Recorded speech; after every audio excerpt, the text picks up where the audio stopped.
Low energy availability in female athletes from the lab to the field. Donc, on se retrouve pour une revue informelle d'études et cette revue-là, en gros, l'objectif, c'était de voir un peu ce qu'on appelle la triade de l'athlète féminine. Donc j'en ai parlé dans ma grosse vidéo de la semaine, mais j'en reparle maintenant plus en détail.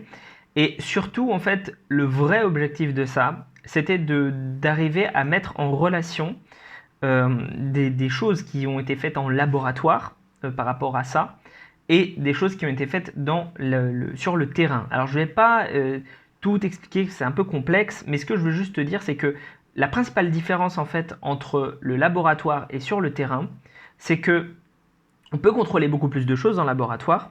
Donc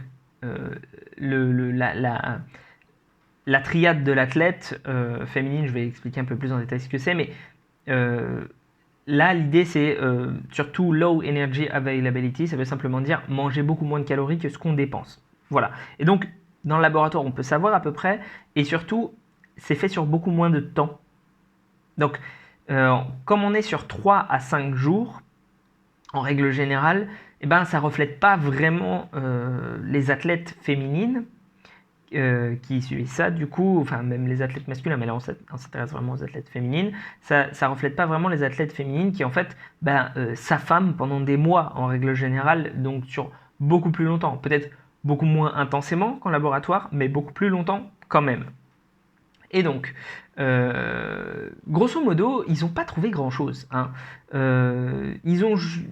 Parce que l'idée en fait de cette recherche-là, c'était d'arriver à, on va dire, donner des marqueurs pour peut-être les coachs et puis surtout les futurs scientifiques pour que les études en fait avancent et progressent sur la question pour savoir quand on se retrouve dans des situations à risque. Et c'est là-dessus que je vais un petit peu élaborer parce que pourquoi est-ce que le low energy availability ça amène à la triade de l'athlète et pourquoi la triade de l'athlète féminine c'est pas bien. Alors j'en ai déjà parlé encore une fois, mais je vais quand même le répéter. La triade de l'athlète féminine, ça consiste en 3 choses. Ça consiste à prendre très peu de calories, ce qui va se transformer en fait en trouble du comportement alimentaire, parce qu'il faut bien contrôler les calories que tu prends, sinon si tu manges à ta faim, en règle générale tu en prends suffisamment, voire trop, d'où les problèmes d'obésité. Et donc du coup ça amène à des troubles du comportement alimentaire qui sont difficiles après à gérer. Ça amène deuxièmement à une perte des règles. Donc les femmes en fait sont ce qu'on appelle aménorrhées, enfin subissent une aménorrhée. Je confonds tout le temps entre aménorrhée et euménorrhée.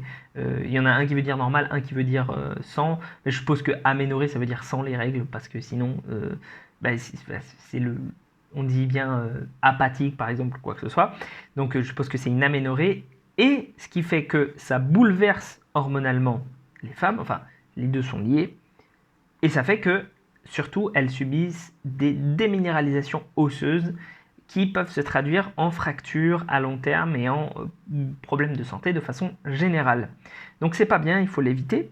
Et le problème, c'est que ça peut arriver bien, très souvent à cause des sports, notamment à catégorie de poids, ou simplement le fait qu'elles se disent qu'il ne faut pas qu'elles grossissent, les athlètes. Sinon, elles seront moins performantes. Ce qui peut être vrai. Mais du coup, entre santé et performance, moi je choisis la santé, hein. Mais bon après, puis surtout pour être performant à long terme, il faut avoir la santé en fait. Tu peux être, à la rigueur, ça peut ne pas te poser trop de problèmes de le faire en pic sur une période.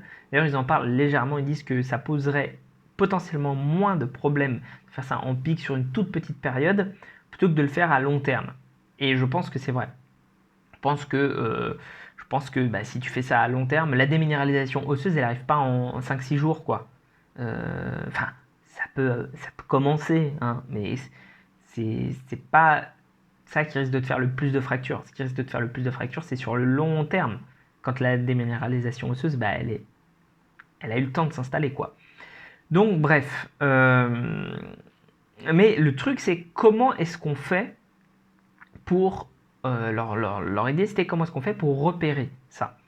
repérer ça dès que ça commence à se produire et donc du coup augmenter les calories d'une athlète.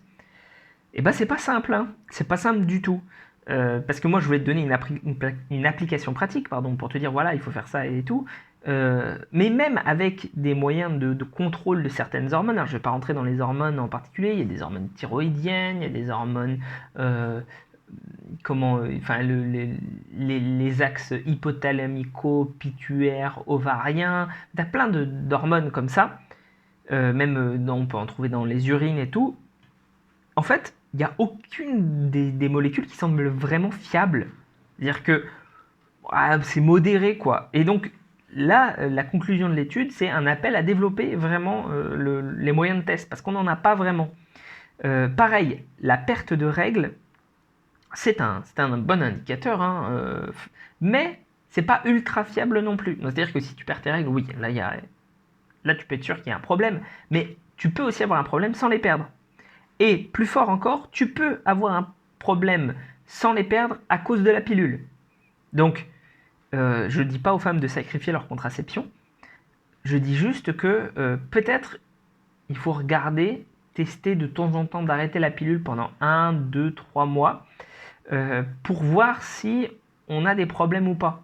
Parce que si les règles ne reviennent pas derrière, ça veut dire que y a peut-être un problème plus profond, il faut augmenter les calories par exemple. C'est peut-être la seule chose qu'on pourrait retirer du papier, et encore c'est une grosse extrapolation de ma part.